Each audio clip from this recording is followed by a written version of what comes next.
We're back with our UFC Fight Night Nashville full card predictions. Derrick Lewis, Tallison, Teixeira in the main event in the heavyweight division.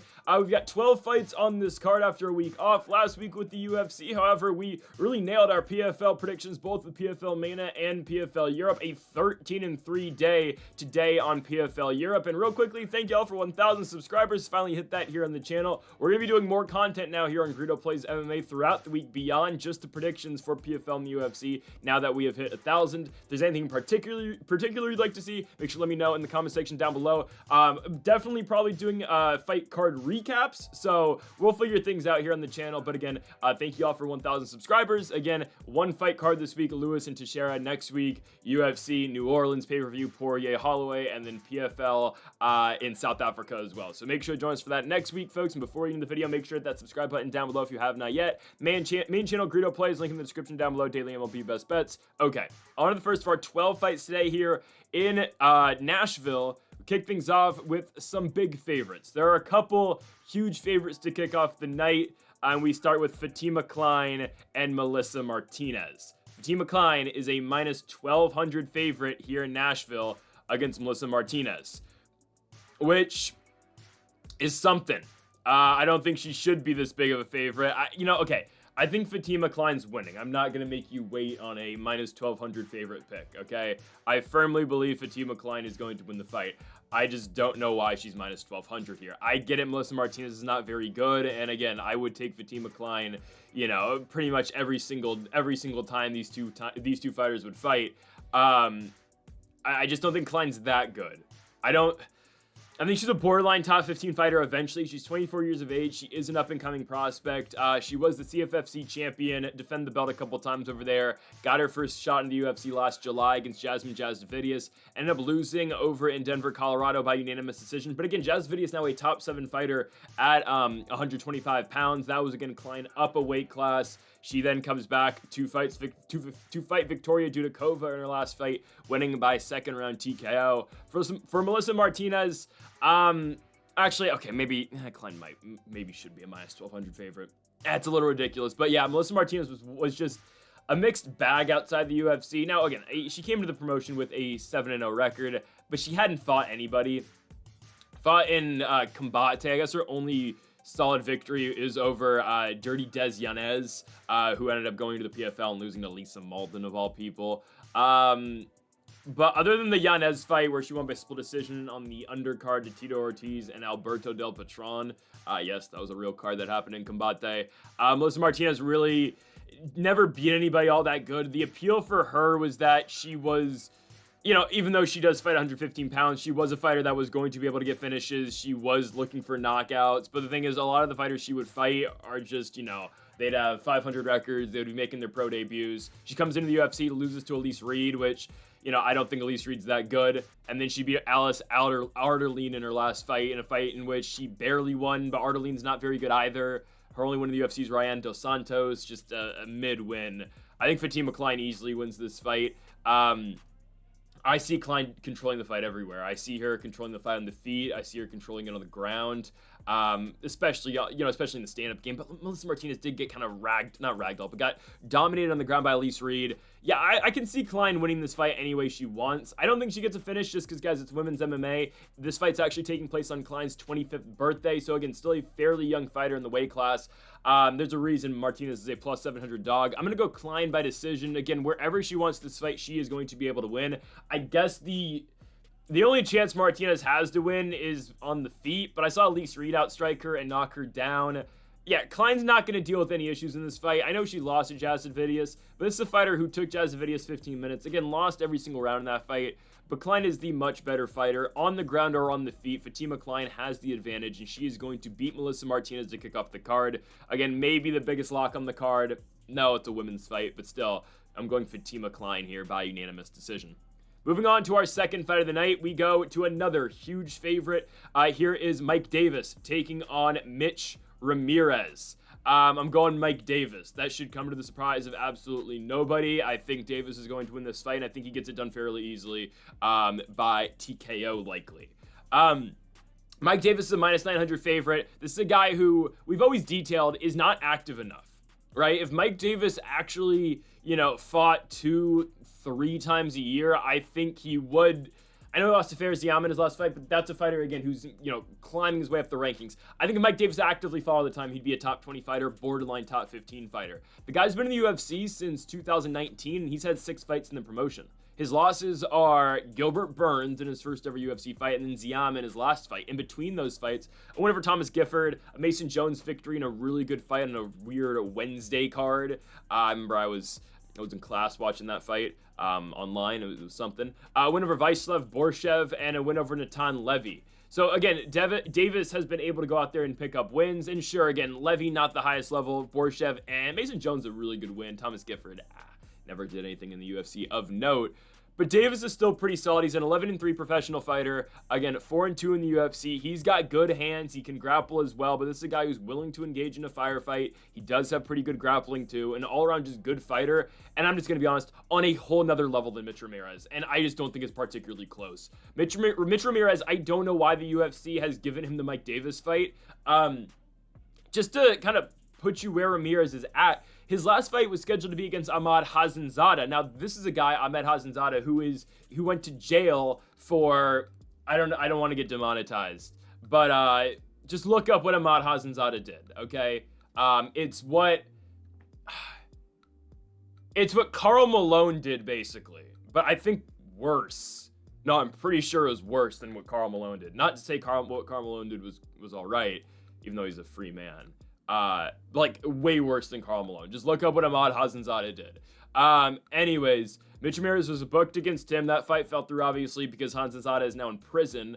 But his only fight in the UFC is Thiago Moises. And he lost the fight by third round TKO. His eventual leg kicks that got to Ramirez. But it was a fight that Moises was dominating on the ground. He was winning on the feet. It was just an all-around, it felt like, again, a UFC veteran, Thiago Moises, taking on a Contender Series guy, and that's exactly what that was. Mitch Ramirez took the fight on short notice. He is yet to win a fight under the Zuffa banner. His first fight under the Zuffa banner was a fight against Carlos Prates, in which he lost in the second round on the Contender Series. He wins a fight in LFA, and now he's in the UFC. So I don't get why now he's fighting Mike Davis. It doesn't make sense to me.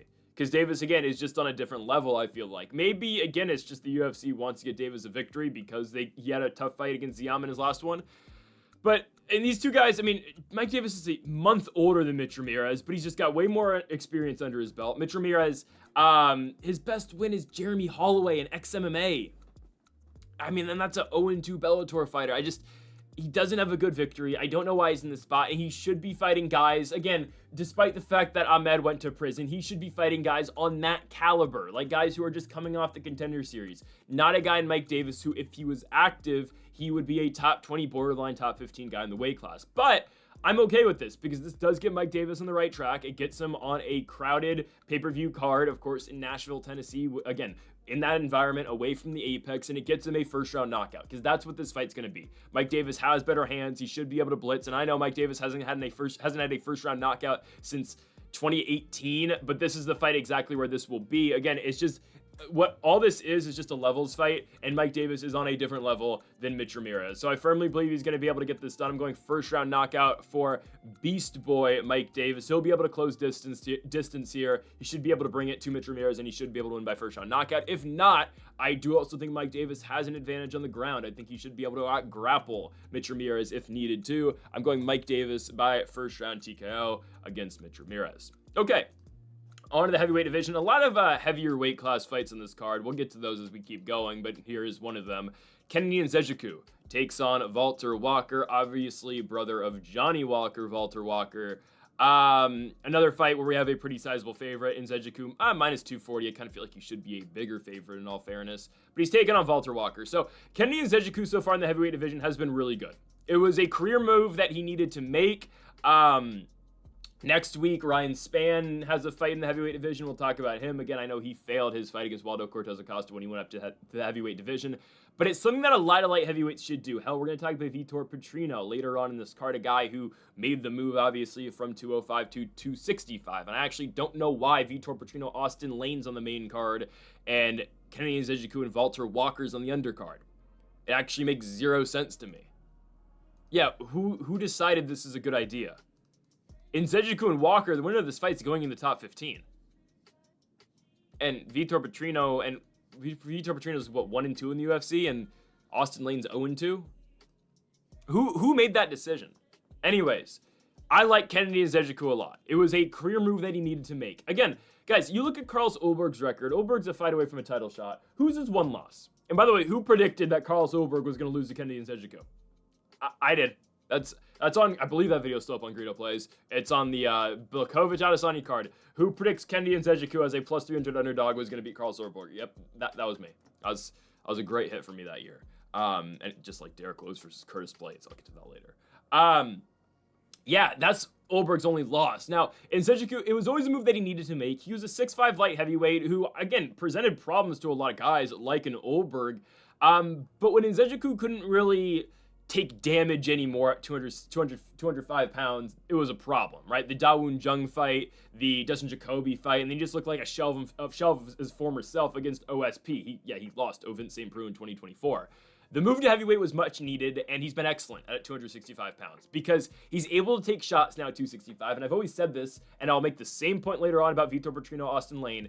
A lot of light heavyweights would be top fighters or top 15 fighters at 265 pounds because so many of these heavyweights are fat, unathletic, just power punchers, and they don't have an all-around game. Kennedy Nzechukwu, I'm not telling you he's the best grappler and he's, all that, but he is an athlete. He's a legitimate guy who...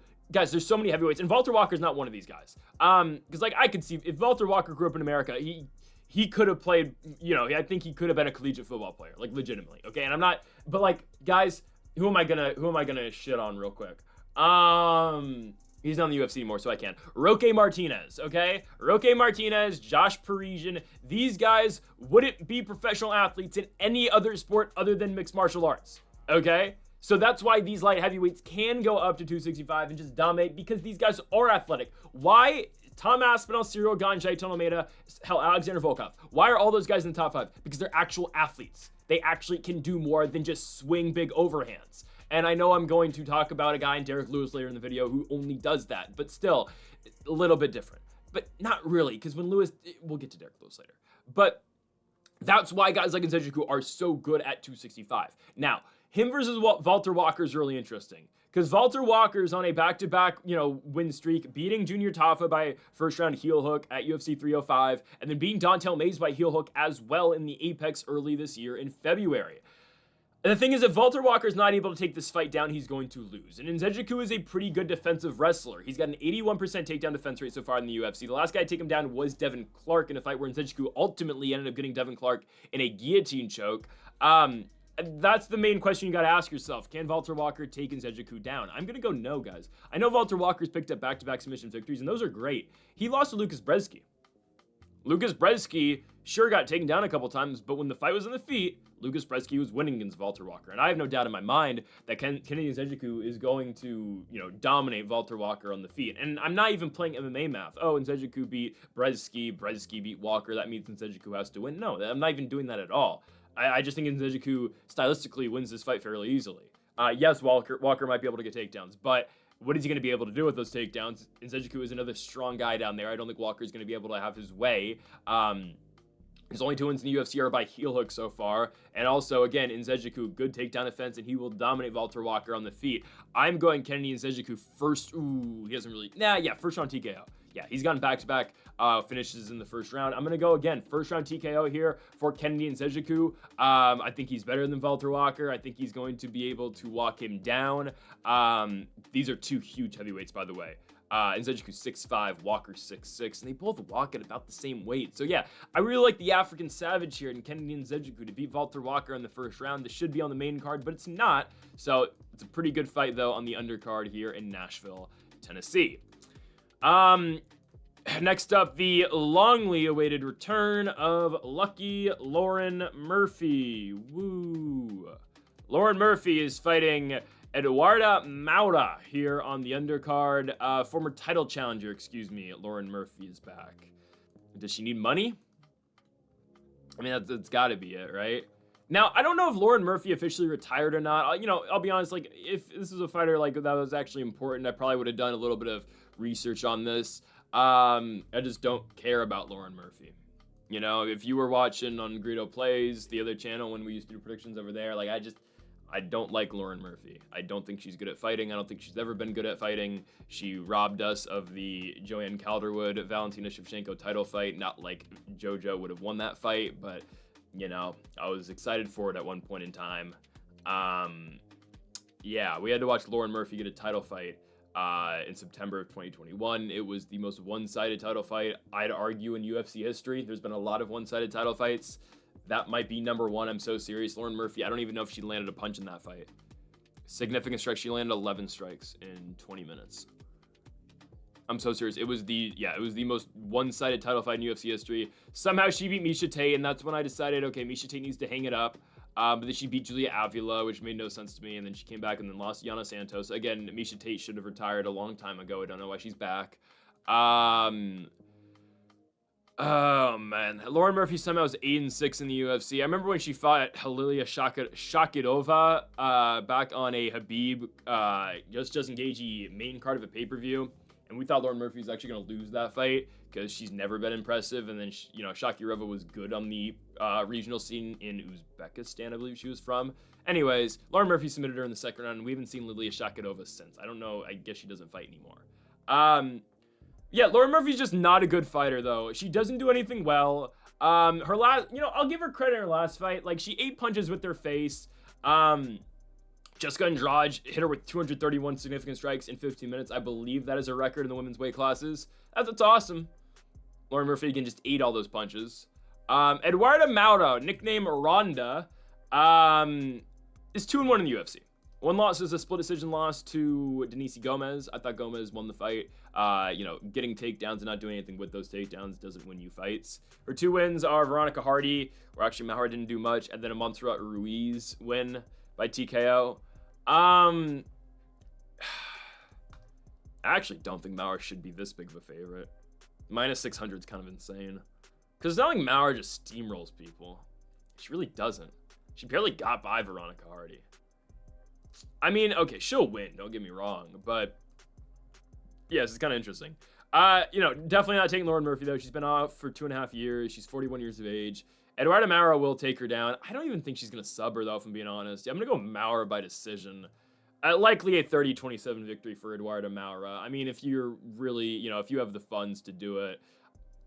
Lauren Murphy by decision, honestly, like, again, I don't know what the odds for that is. Probably like plus like 900.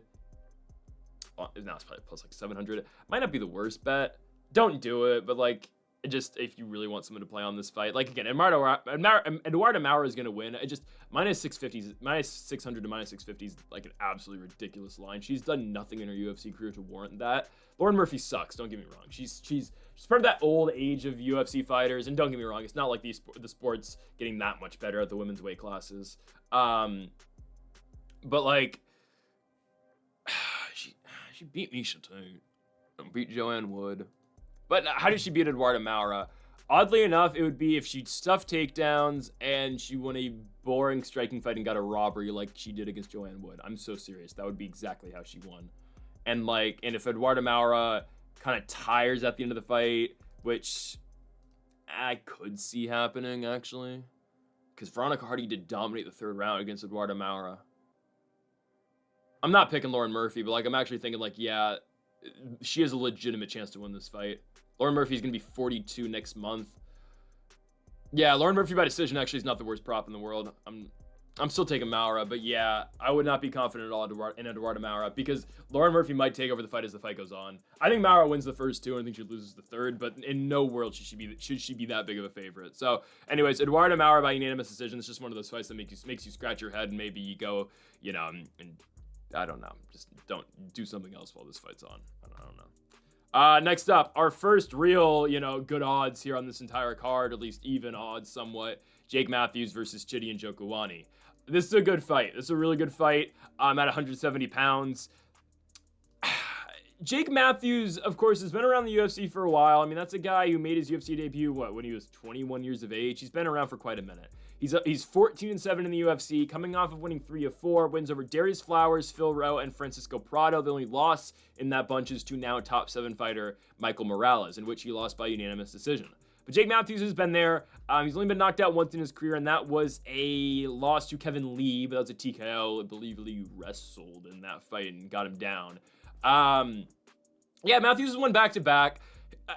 Jake Matthews fights early in his run were really entertaining. They haven't been the best recently, I'm not going to lie. Chidi Njokuani will go through his fair shares of just kind of performances, like the Reese McKee fight, the Jared Gooden fight.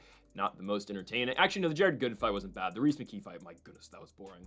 Coming off a win over Elizeu Zaleski dos Santos, and Njokuani missed weight in that fight, but he's able to finish Elizeu in the second round. That was just a couple months ago. That was in March. It was a co-main event of a Fight Night Apex card, which was Vettori Dolidze, yes. Good win for Chidi Njokuani. He is 36 years of age. Matthews is the younger fighter by 6 years. I'm going Jake Matthews here, and here's why. I don't think Njokuani's got that much left in the tank. This is a guy who came to the UFC at a fairly older age. I mean, if you remember, this is a Bellator fighter that the UFC made fight on the Contender Series. Why? I don't know. Just so they could prove a point, and so he could get on 12. He could get on a 12K to show, 12K to win contract. But if we look over the course of Njokuani's UFC career, right, he comes in, beats Marc-Andre Barriault in 16 seconds, beats Dusko Todorovic, which again, those are fights you're supposed to win. 3 straight losses, though, to Gregory Rodriguez, who I understand just knocked out brutally Jack Hermanson, Albert Duraev by split decision, and Michal Zolshashek. Okay, barely beats Reese McKee. I thought he won the fight. I remember having a fairly large amount of money on Chidi Njokuani in that fight. Wins the fight by split decision over Reese McKee, beats Jared Gooden, and then, beats up on Elizeu Zaleski dos Santos. Elizeu's like 40-something, He's 38, but still, these are old fighters, Jared Gooden, never UFC level, I'll be honest. He's always gone to the UFC, and he's never done anything there. He's 2-5 in the promotion. He got cut again after losing to Njokuani. And then Reese McKee, another one of these fighters, like Jared Gooden, good on the regional scene. He gets to the UFC, not very good. I understand he just beat Daniel Frunza in his last fight. That guy wasn't very good either. But again, Reese McKee's a 1-4 fighter.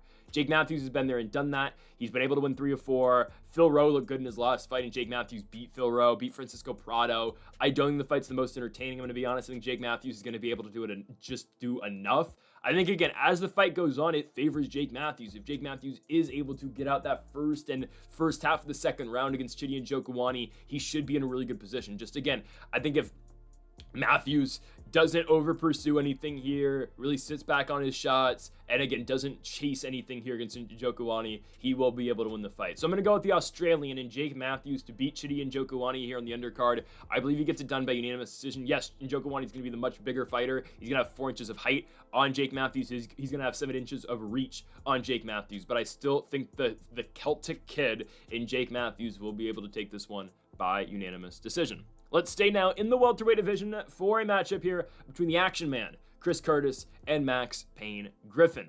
2 guys who are in desperate need of a victory. I mean, Max Griffin's been trading wins and losses for the last couple years now. Chris Curtis, yes, in desperate need of a victory. I'm not saying he's in jeopardy of getting cut with the loss here, but yeah, Chris Curtis needs to win. And I think, again, we're past the time where we're past the point of discussion for Chris Curtis that he's a top 10 fighter at this point. I don't dislike Chris Curtis. I don't think he hasn't done a good job of him building himself up on social media, obviously, just for some of his post-fight antics. It is what it is. Chris Curtis, in all fairness, is one of the unluckiest fighters ever. But the Roman Kopylov fight kind of ended his run of being somewhat of a contender. Now, again, Chris Curtis was never a fight away from the belt. The closest he ever got to that was the Brendan Allen fight, in which he definitely beat Brendan Allen. I will die on that hill. He won that fight. But, yeah, his days of being a title challenger, unfortunately, are just, well, again, he was never a title challenger, but his days of being there in the weight class are kind of done. He is now a gatekeeper to the top 15, in my opinion.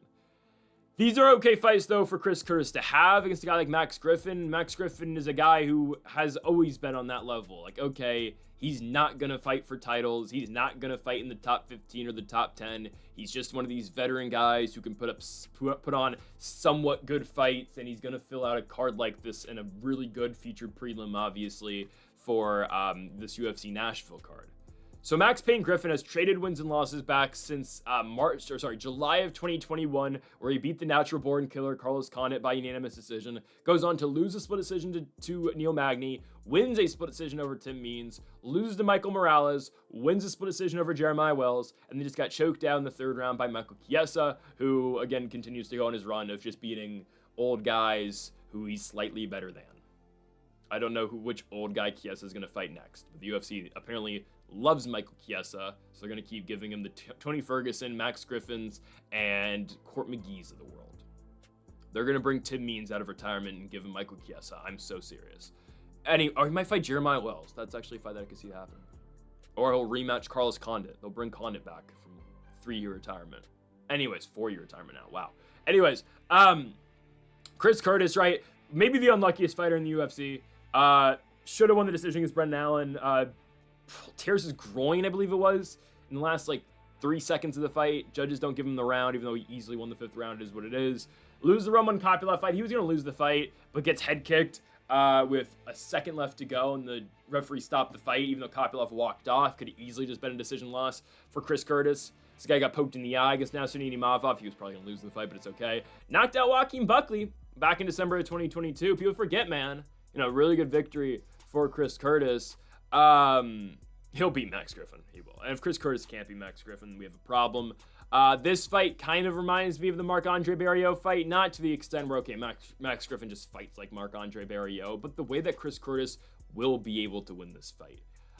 Pick his shots, not have to over-pursue, and just trust his hands, because he is better at striking than Max Griffin is. Max Griffin is not a guy who's going to really overwhelm you with volume. Max Griffin kind of fights like he has a lot of power, but he doesn't have a knockout victory since March of 2021. Because Max Griffin is very selective in his shots. In his strikes, obviously, not his takedowns. He's going to be very selective. He's going to take his time. He's only going to, throw a big one when the opportunity presents itself for him. Chris Curtis is going to be pushing the pace. Chris Curtis is going to be putting pedal to the metal, and I do think it makes it very tough on Max Griffin to win this fight. I mean, look at the significant strike counts. In the last 3 fights Chris Curtis has fought, I know this doesn't mean everything, but again, just in terms of the pace of how this fight's going to be fought, against Roman Kopylov, Curtis actually does outstrike Kopylov 142 to 130. Now, Kopylov's strikes are doing a lot more damage than Curtis's are, but still, Curtis with 142 strikes in 14 minutes and 59 seconds. Against Brendan Allen, he outstrikes Allen. He definitely won that fight, but it's okay. He outstrikes Allen 124 to 112. Against Marc-Andre Barriault, 15-minute main card fight of a pay-per-view. Don't know how that was on a main card. Outstrikes Marc-Andre Barriault 140 to 122. And that should not have been a split decision. It was a fairly easy victory for Curtis. So this is different than what Curtis was doing early in his UFC run, where he was kind of just relying on power a little bit, like the Joaquin Buckley fight. He was getting out-volumed in that fight, but eventually he found the shot and found the mark against Joaquin. I think the way Chris Curtis has been fighting recently, I don't even think he's been all that bad. It's just he hasn't been able to beat the top guys. And sure, he should have beat Allen. Kopylov, again, I thought he lost before the knockout. But yeah, this is a fight that easily favors Chris Curtis. He is a minus 320 favorite in this fight. Yeah, for good reason. He should be that big of a favorite. He'll easily beat Max Griffin unless Griffin lands one big shot. There was a little bit of concern with Curtis's chin going into the UFC because he got knocked out by Ray Cooper III in the PFL, where eventually he retired, then came back. The chin's been fine in the UFC, man. It really has. Fought Buckley, fought Phil Hawes, fought Gaslam, fought Imavov, fought Kopylov, and again got knocked out with the second left. But yeah, no, the chin's been fine for Chris Curtis. He will be okay in this fight against Max Payne Griffin. I think he easily takes this one by unanimous decision. I could see a late finish, but I'm going to go UD here for Chris Curtis to end the prelims. Okay, main card opener. How the hell does this make the main card? I didn't change. Oh, God, it still says Griffin versus Curtis. My apologies for that, guys. Junior Tafa versus Tuco Tokkos. I did not change the graphic there. That is completely my fault. I apologize. That is not Chris Curtis, it's Junior Tafa, and that is not Max Payne Griffin, that is Tuco Tokkos. Why is this on the main card? Why? Junior Tafa is 6-3 professionally. In the UFC, he's 1-2. 2-3, excuse me. Forgot he had the Sean Sheriff fight. How did that fight happen, man? Like, where do they find these guys? Wins over Parker Porter and Sean Sheriff. Losses to Mo Usman, Marcos Rodrigo de Lima, that was supposed to be Justin Tafa, and Walter Walker. His opponents, fighting out the blue corner, it's going to be Tuco Tokkos. Anyways, by the way, this fight's at 205 pounds, so Tafa's going down. That's something. Tuco Tokkos might be the worst UFC fighter in the promotion. I'm so serious. He might be. Don't even know how he's in the UFC. I don't. Now, this is funny looking back at it. Mingyang Zhang's been a main event a fight night card in Shanghai against Johnny Walker. That's a guy who's probably 2 fights away from the title. I'm so serious. On the road to the UFC back in 2022, Tuco Tokkos was a -700 favorite against Mingyang Zhang. Mingyang Zhang knocked him out in the first round. Crazy. Anyways, Tokkos since then wins 3 fights, but beats absolute nobodies. Beats a 3-2 Gabriel Timoteo, beats a 1-7 Brian Jackson, and then beats Myron Dennis. Yeah, Myron Dennis in the big 2025, like 2024, whatever the hell he fought him. LFA like legend, kind of. He's just a big regional guy, Myron Dennis. Tokkos gets his UFC contract, loses to Omar Sy in the first round, and then just gets 30-27 by Navajo Sterling. Now, was very disappointed in that fight for Navajo Sterling. You were given a gift on a main card of a fight night, and you couldn't capitalize and beat the crap out of this guy and get a finish. Again, he won. But my goodness, he left a lot to be desired in that fight to Navajo Sterling. Junior Tafa, going down to 205 is interesting. I think he's always been a guy, though, I've looked at and said, like, here, just look at it. Like, Junior Tafa, this is him at 265 pounds. Now, again, he never weighed exactly 265. He weighed, what? For his last fight against Sheriff, he weighed in at 241. So, again, it's like Chris Dawkins, kind of. Like, you knew this guy could kind of cut down to 265 if he wanted to, and now he has. I think it makes sense. Again, he was a little small for heavyweight. You could tell, again, he's just one of those guys who just didn't cut weight. Obviously didn't watch his weight, just trained some, I guess. And just relied on his power at 265 pounds, but he didn't have as much power as these other guys. Wasn't as physically strong to deal with Walter Walker. Obviously, again, the DeLima fight, DeLima was kicking the crap out of Junior Tafa's legs. And obviously, Tafa couldn't keep going because he just wasn't holding as much weight and wasn't as strong as DeLima was. So obviously, the impact that DeLima had on his kicks were just too much for Junior Tafa. Mo Usman out-wrestled Junior Tafa because, again, Usman is just the much more physical and stronger guy. So I think the move to 205 makes a lot of sense for Junior Tafa. I just don't know, A, how he's going to be able to take damage down here because he's cutting. And B, that's about it. I just don't know how he's going to be able to take damage. I'm not too concerned about this one, though, because Tuco Tokkos isn't good. He's not good. I think this is an easy finish for Junior Tafa, and I don't understand why this is on the main card. But I'm going Tafa first round knockout here against Tuco Tokkos. Tokkos just has not looked impressive yet in the UFC. He's been just a can, and if Junior Tafa can't beat him, well, he's out of the UFC.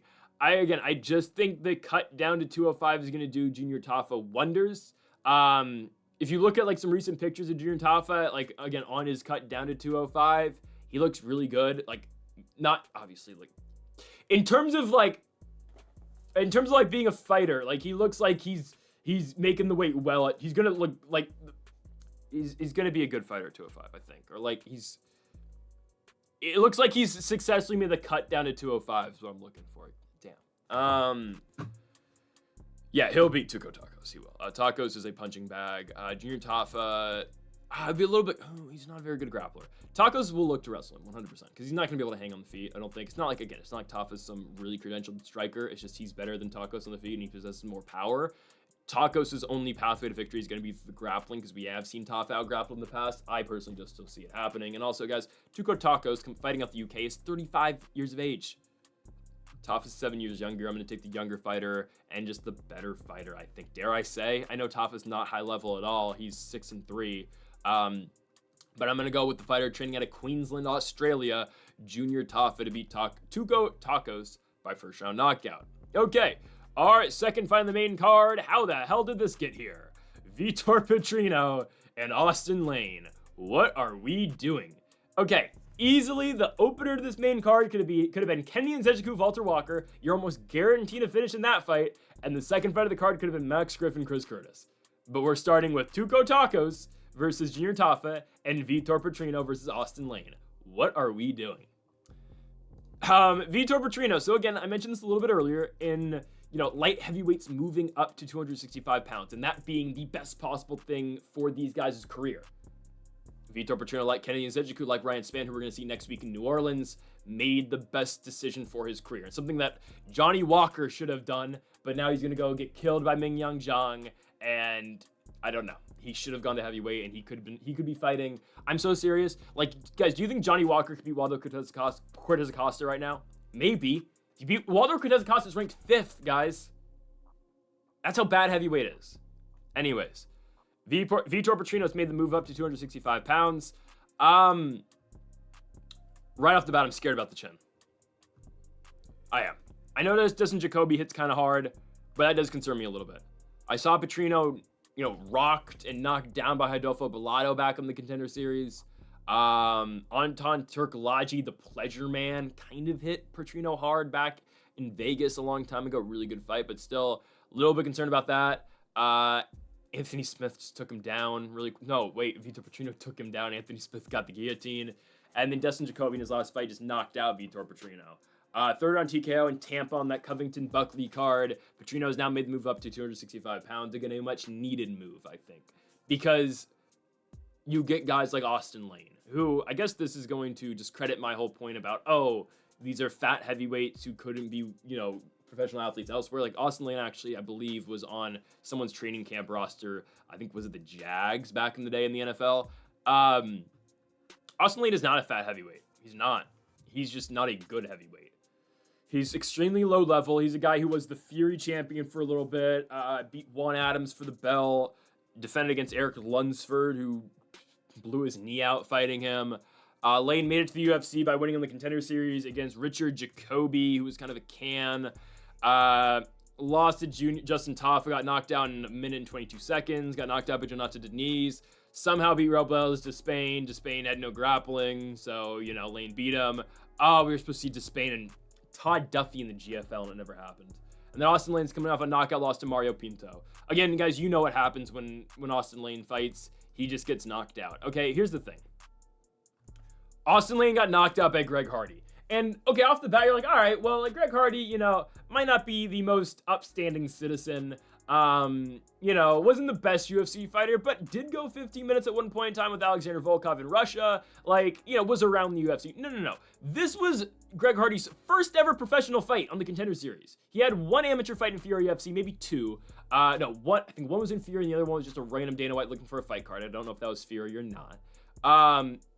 And then he gets a shot in the Contender Series. He knocks out Austin Lane, who was 4-0 at the time. Greg Hardy, making his pro debut, knocks out Austin Lane in 57 seconds. Austin Lane was a slight favorite in that fight, and again, he got knocked down and brutally knocked out in that fight. So credit to Austin Lane for building his way back up and making the UFC, because when that happened, I'll be honest, I didn't know much about Austin Lane at the time. I wasn't as hardcore of a UFC fan back in 2018 than I am now. Hell, I was pretty young in 2018, fairly.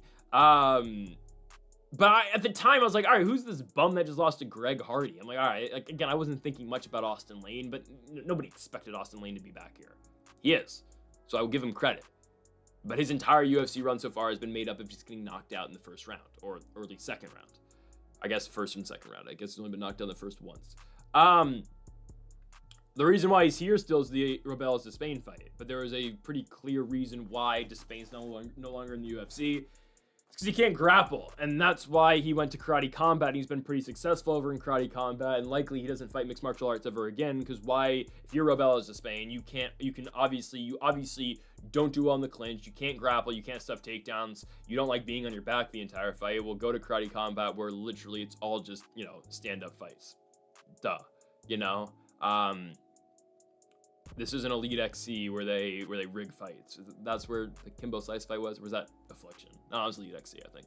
Anyways, Elite X FC? I don't know. Anyways, Vitor Petrino is going to knock out Austin Lane in the first round. I have no doubt in my mind. Austin Lane doesn't throw hard enough to concern me about Vitor Petrino, who I do concern a little bit about his chin. It doesn't scare me at all. Lane does not throw hard enough. What Lane's going to take down Vitor Petrino? Petrino, oddly enough, is supposed to have decent jiu-jitsu. At least that's what I've been told, on the Contender. They said, Petrino, he's got a BJJ background. I don't know if just, Laura Sanko just said that because he's from Brazil. I don't know. He got subbed by Anthony Smith. Well, he subbed Marcin Prachnio, But striking-wise, yeah, Petrino is going to be better than Lane. He's going to be much quicker. Again, I really like a lot of these light heavies going up to heavyweight just because a lot of heavyweights suck. And sure, Austin Lane isn't part of the fat heavyweight epidemic, but he is just not good at fighting.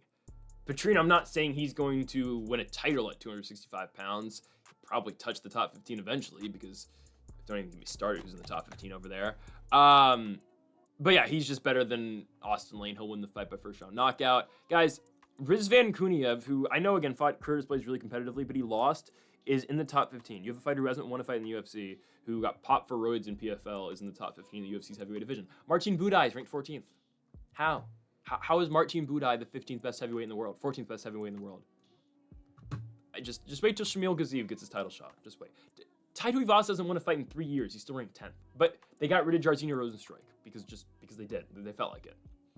Just unbelievable. Unbelievable. Vitor Petrino first round knockout. Okay, next up. Get ready for some fireworks here. Okay? Nate the Train Landwehr versus Morgan Charriere. Very good fight.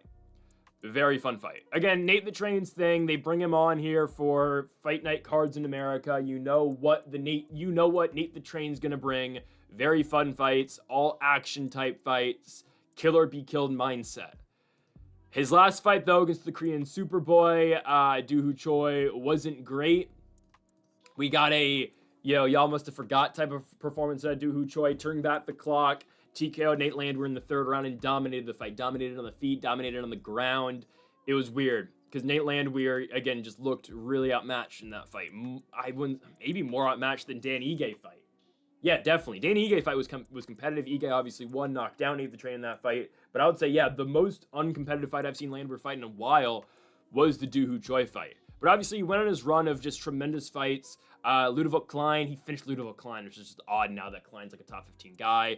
Beat David Onama in a great fight in San Diego. Beat Austin Lingo in a really good fight and fun fight over in San Antonio, I believe. Fought Danny Ige in Canada, lost. Beat Jamal Emmers in Atlantic City, New Jersey in a really entertaining, 4-minute fight, back and forth, just crazy pace. And then lost to Doo-Hoo Choi, though, at UFC 310 Pantoja and Asakura in Vegas. This might not be the best guy for him to fight, Morgan Charriere. You'll look at Morgan Charriere's record and say, 20-11-1. Look at the guys he's fought, And this is a guy who did start his professional MMA career, 4-4, I believe? And now he's 20-11-1. But you look at those losses, it's back in 2019, a majority decision for the featherweight championship in Cage Wars. Soren Bach, who at one point in time was supposed to be something. Jordan Vucenic beat him by split decision. Paul Hughes beat him by majority decision outside the UFC. And then his UFC fights that he lost were Chepe Mariscal in a very close fight and Nathaniel Wood by unanimous decision. His wins are Menzolo Zincheni and who I forgot was in the UFC at one point in time, and Gabriel Miranda by second round knockout. I get it. Charriere hasn't beaten anybody all that great yet. Because again, we talk about, all right, he fought Vucenic, fought Paul Hughes. He does just lose to these guys, I'm going to be honest. He has competitive fights against these guys. He's got, he's right there with them, but he's never been able to get over the hump and actually win. And his fights in the UFC's victories are Manolo Zincheni and Gabriel Miranda. Again, good on him for winning those fights. Those aren't elite fighters. His losses are Chepe Mariscal and Nathaniel Wood. Again, the Mariscal fight, extremely close. The Nathaniel Wood fight, he lost. He lost every single round. But he gets Nate the Train here. Nate the Train's 37, and it comes to a point where it's like, all right, how many firefights and how many wars can you still have? Let's just be honest. How many wars can Nate the Train really sustain anymore? And Morgan Charriere hits hard. He just does. He sits down on his punches, and he can blast you. The way to beat Charriere, arguably, though, is through volume. I'm just going to be honest. Like Nathaniel Wood, the prospect, his nickname once was. I don't know if it still is, but I think he changed it. But Nathaniel Wood, again, if he's implementing the body kicks, if he is always throwing something, he's tough to beat, and that's how you kind of beat Charriere. Chepe Mariscal took him down. I thought, it was a close fight. It was back and forth. But Mariscal, again, outstruck Charriere eventually, right? 71-49. Again, numbers don't mean everything, but he did just throw more than Charriere did. When Charriere is throwing first, and when Charriere is sitting down his punches and landing, he's winning. So the pathway to beat Morgan Charriere is literally Nate Landwehr.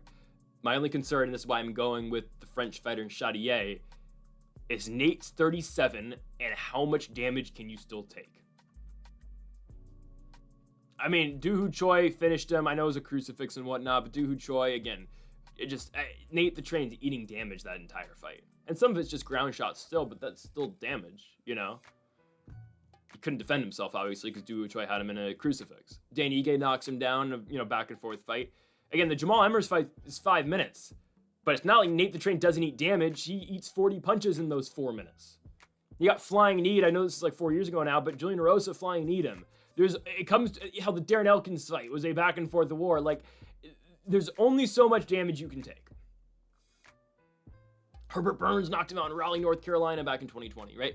There's only so much damage a single fighter can take. And you're 37. Charriere has all this experience. He's only 29 years old. I'm not telling you Charriere, again, is going to be a world champion, but he's a good top 25-ish guy. He's going to sit down his punches and he's going to knock out Nate the Train Landwehr, and I think it's going to happen in the second round. Again, it's not going to be to the excitement of the crowd, who's definitely going to be 100% behind Nate Landwehr. He's from Clarksville, Tennessee. I'm going to be honest, I don't know where that is in relation to Nashville. I'll check real quickly. So he's fighting in his home state. He's going to get the huge pop. Oh my goodness, that is like 30 minutes away from Nashville. It's a town right outside. Yeah, wow, okay, he's right there. But still, I guess on the border of Kentucky and Tennessee. Anyways, I just don't think it's going to go well for him. It's not going to be the excitement of the fans. I don't think he can take a big shot from Morgan Charriere. So I think the last Pirate, Morgan Charriere, will come out here and knock out Nate the Train Landwehr in the second round. We go to our featured fight of the night in the featherweight division. Calvin Kattar takes on Steve Mean Machine Garcia. I'm a little surprised at the odds here, I'm not going to lie. I thought Steve Garcia was going to be a much bigger favorite. I kind of to the point where I'm like, is there something I'm missing here? Is there something I don't know about? Because why is Calvin Kattar only plus 115 in this fight? He's lost 4 in a row. His last victory, and sure, he should have beat Josh Emmett, but that's neither here or there. He hasn't technically won a fight since January of 2022, where he beat Giga Chikadze. He hasn't been the same since the Max Holloway fight. It's obvious, Max had the most dominant boxing performance in a UFC fight of all time. Kattar then comes back, beats Chikadze. Should have beat Josh Emmett, but didn't get the nod. Arnold Allen wins the leg injury to Calvin Kattar. Aljamain Sterling dominates him at UFC 300 wrestling-wise. And then Youssef Zalal just beat up on Calvin Kattar for 15 minutes. And Youssef Zalal couldn't even get a takedown. Just outstruck Calvin Kattar. Calvin Kattar looked more than gun-shy in that fight. How the hell are you going to be gun-shy against Steve Garcia? Steve Garcia, guys, at 145 pounds, this is remarkable. He's on a 5-fight knockout streak at 145 pounds. Oh, man. I hate it for Calvin Kattar. I absolutely hate the fight. Since Steve Garcia got knocked out by Mahashet in Singapore, he has been on a damn run. Knocked out Chase Hooper. Knocked down Shailan Nordembeka with a body shot. Beat Melt Costa TKO on the ground. Knocks out Sung Woo Choi. And then coming off a huge knockout victory over Kyle Nelson. Again, Steve Garcia is on an absolute run right now. He's on a crazy knockout run. The Melt Costa win is huge. I mean, look what Melt Costa is doing right now. Garcia was supposed to fight Edson Barbosa early in the year. Barbosa withdrew. That would have been a huge fight to get Steve Garcia into the top 15. Here we go again, though. This is the fight to get him into the top 15. How does Calvin Kattar beat Steve Garcia? Calvin Kattar has been gun-shy, really, since he's come back from injury. The Aljo fight, couldn't pull the trigger, and I get it. Aljo is pursuing the takedown. Aljo is on the hips the entire fight. Kattar lands 8 strikes in that fight. Youssef Zalal was doing the same, trying to do what Aljo did, couldn't get the takedown, but yet Zalal's out striking Calvin Kattar. Steve Garcia is not going to look for a takedown. No, Steve Garcia is going to get in his face, and he's going to swing. It's going to be up to Calvin Kattar to... It's going to sound bad. It's going to be up to Calvin Kattar to defend himself here.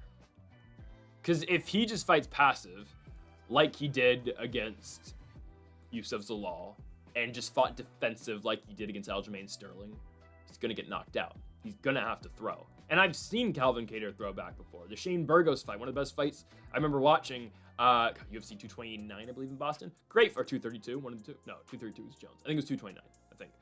Anyways, really fun fight. Way back when. I think it was 220. I was completely off. But, I mean, I've seen firefights of Calvin Kattar. Shane Burgos, Aljamain Sterling, Jeremy Stevens at UFC 249. Great fight.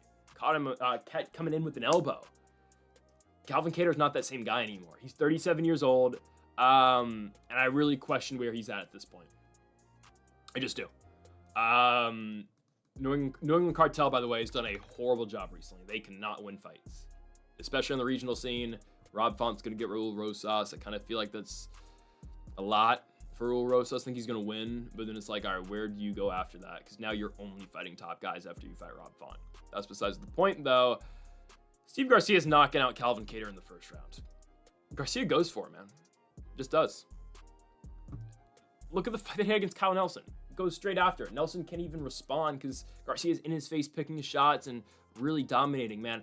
I like Steve Garcia a lot. Again, this is the perfect fight to get him to the top 15 of the weight class. And I think he puts away Calvin Kattar in the first round. There is no threat of the takedown anymore, so maybe Calvin Kattar does become that guy again. But you're 37, you're on a 4-fight losing streak, you still haven't won coming off that injury, and you've got a hungry Steve Garcia who's on a 5-fight knockout streak. Yep, I'm taking Garcia to win. Let's get Steve Garcia in the top 10 after this. I don't know exactly off the top of my head who I'd want him to fight. Let's give him Josh Emmett. There we go. That would be fun then. That would be real fun. Yep. Get Steve Garcia a win. Let's do him and Josh Emmett. End of the year. Boom. Just booked you Steve Garcia's path now to the top 5. I'm not saying he's going to get there. He might beat Josh Emmett. Like, again, there are guys that Garcia will lose to. Like, if Garcia fights, like, Aljo or Brian Ortega. Oh, he might be Brian Ortega right now. If he fights Aljo or, like, Leron Murphy, he'd lose. But we'll see. Like, he'd lose Yusuf Zalal, too. I firmly believe that. Just stylistically, I don't think that goes well for Steve Garcia. But we'll see. Again, going with Steve Garcia to knock out Calvin Kattar in the first round. Co-main event. Oh, I hate it. I hate this. Why do we got to do Stephen Thompson like this, man? Why?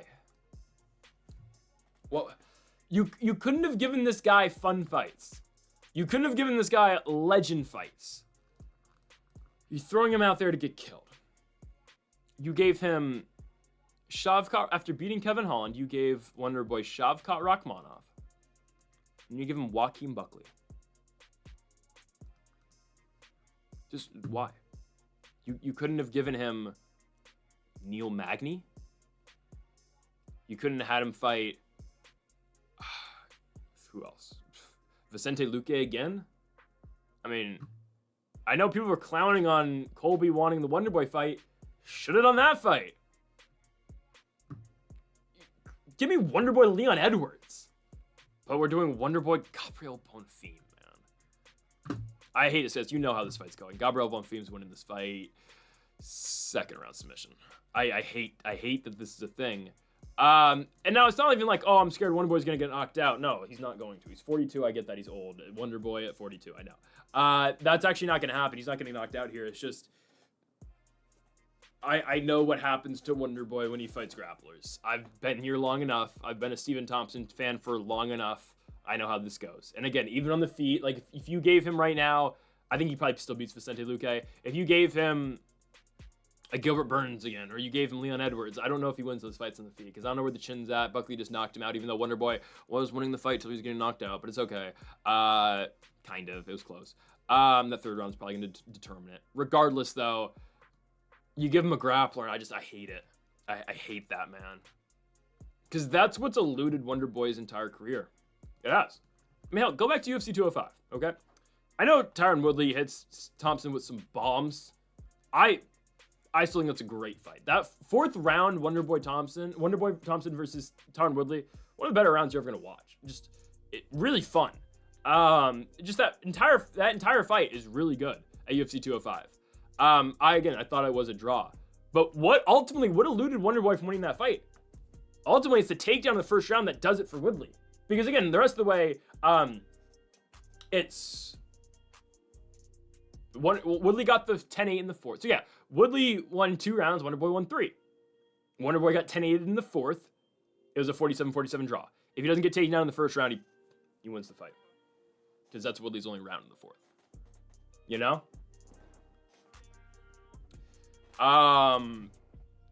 You look at the second fight, yeah, the fight was horrible. I thought Wonderboy won the second fight, actually. I know he got knocked down in the fifth, and that's kind of what did it. If you're scoring round by round, I thought Wonderboy should have won that fight.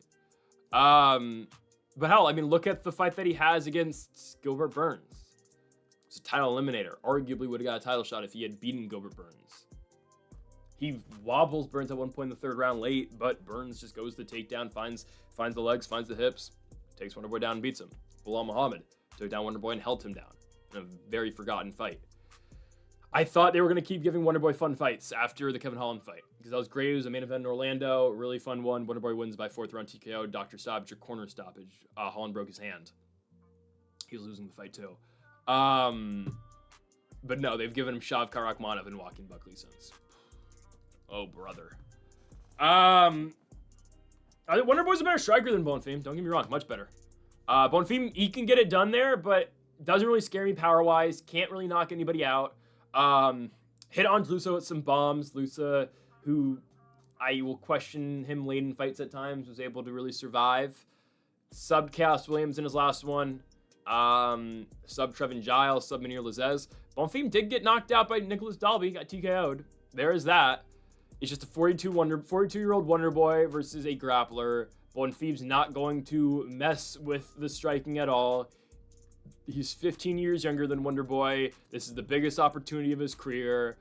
Gabriel Bonfim is going to take him down and submit him. Unfortunately, I absolutely hate that I'm having to pick that. But yes, that's how this fight's going to go. I hope Wonder Boy wins. I so hope I'm wrong. I just don't think so. I urge the UFC, give Wonder Boy one last fight, please. Don't cut him or don't force him to retire here. Do one card in South Carolina, please. He doesn't even have to be the main event. Like, at one point in time, they had Korean Zombie and Hanato Moicano fight in Greenville, South Carolina. Put a fight night card in Greenville. Okay, you're giving Dustin his retirement fight. Wonder Boy doesn't even have to be the main event. You can put Wonder Boy as the co-main event in Greenville, South Carolina. Let's do Wonder Boy versus Santiago Ponzinibbio co-main event. And let's get Wonder Boy a farewell fight. Don't give him Carlos Leal next. Please. Or don't give him Carlos Prates in his retirement fight. Or give him Neil Magny. Let him fight Neil Magny, please. Neil Magny, Nicholas Dalby I'll take, Thembo Gorimbo, someone like that for his retirement fight. Not another killer. If he somehow beats Bonfim, I'm so serious. They're going to feed him Carlos Leal. And it's going to suck. Anyways, Bonfim 2nd round sub. I hate that I have to pick that. Main event, Derrick Lewis, Tallison Teixeira.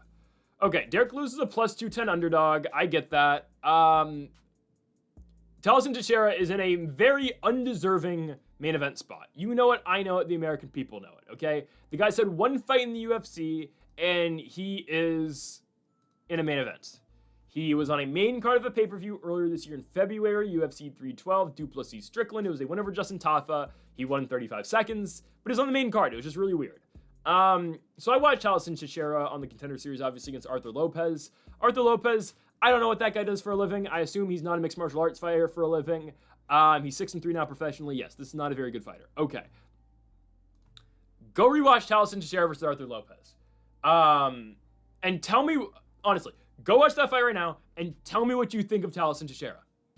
Okay, so now that you've watched the fight, or if you've already watched the fight, don't base your opinion on Tallison Teixeira because of the Justin Tafa fight. Nothing happens. He knocks out Tafa really quickly. Again, we know the guy's got power.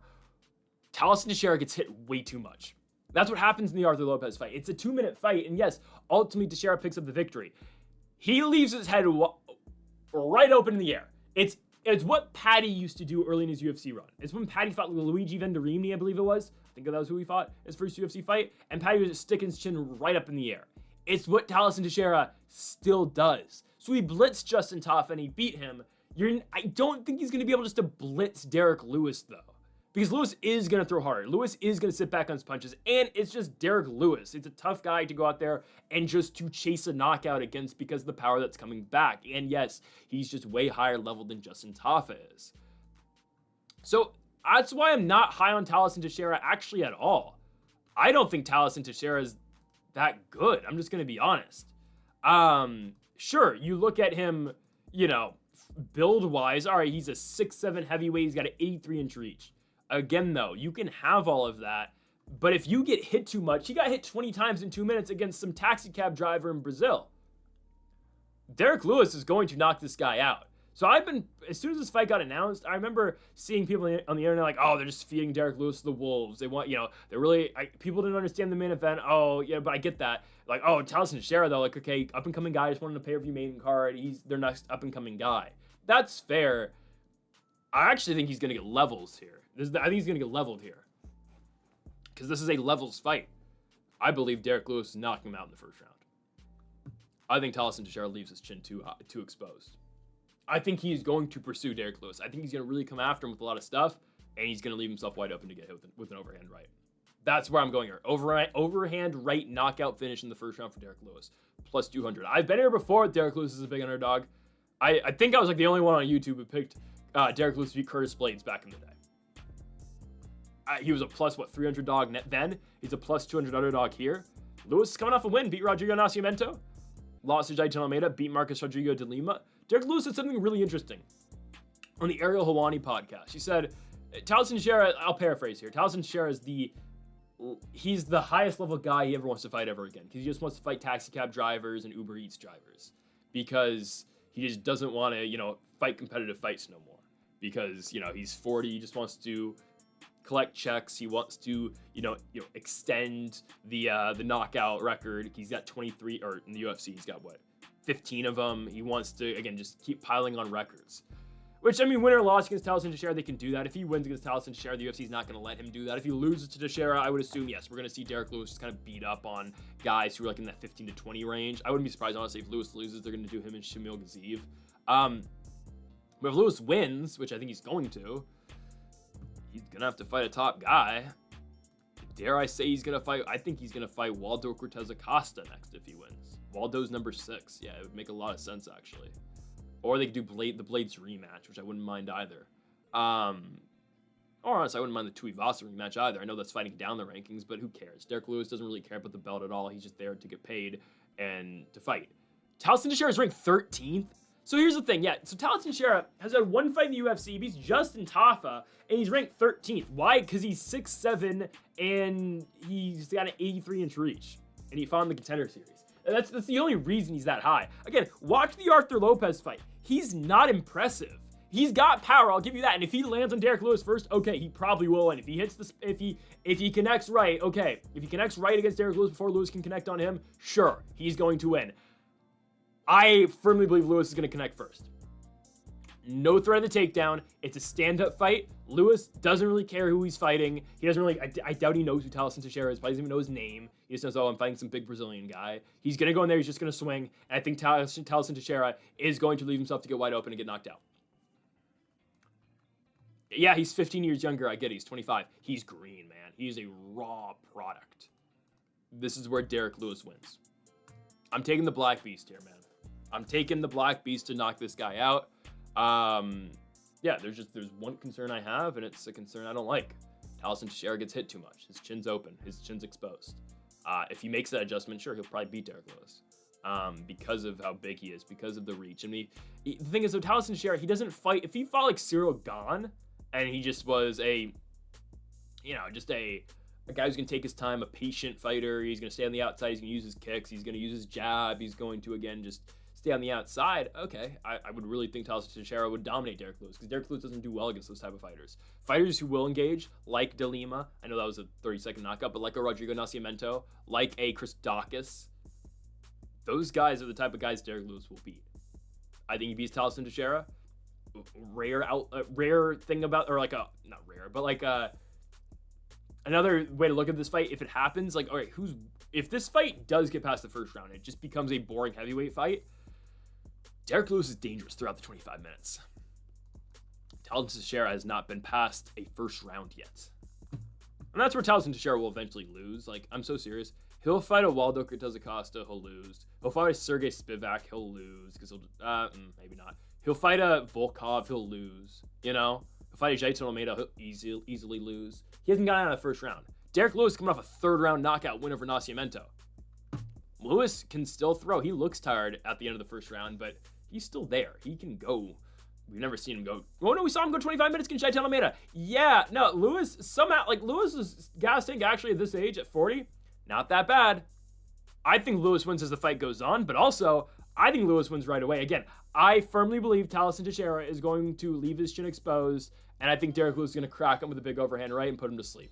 Derrick Lewis, first round knockout victory, main event Nashville, Tennessee. There are levels to this game, and Derrick Lewis, who, again, in all fairness, can beat anybody in the top 20 except for the top 5 and lose to anybody in the top 20. I think he goes out here and beats Tallison Teixeira and knocks him out cold in the very first round. So folks, thank y'all for watching our UFC Fight Night Nashville predictions here on the channel. Again, thank y'all for 1,000 subscribers. We'll be back later in the week for more UFC Nashville content here, folks. Make sure that subscribe button down below for more. Make sure to leave a like if you did enjoy the video. Make sure to comment if you do disagree with any of the picks. Folks, thank y'all for watching, and Mamba forever.